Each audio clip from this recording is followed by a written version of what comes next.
এইটুকু বন্ধুরা, সকাল সকাল রান্না করে চলে আসলাম। আজকে কী রান্না হচ্ছে, আজকে মাংস রান্না করব। এই দেখো মাংসটা সুন্দর করে ধুয়ে নিয়েছি। আর এই দেখো এখানে পেঁয়াজ কুচি, আলু, আর এই পেঁয়াজটা একটু বড় করে কেটে নিয়েছি।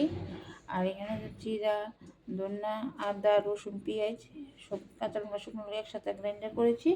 আর এদিকে একটু রসুন থেতো করে নিয়েছি। তো কড়াইতে তেল দিয়েছি, এখন পেঁয়াজ কুচি দিয়ে দেবো। এখানে সবগুলো মশলা দিয়ে দেব। মশলাটা হালকা ভাজা হয়ে গিয়েছে, এখন আলুটি দিয়ে দেব। আলুটি একটু নাড়াচাড়া দিয়েছি, এখন মাংসটা দিয়ে দেব।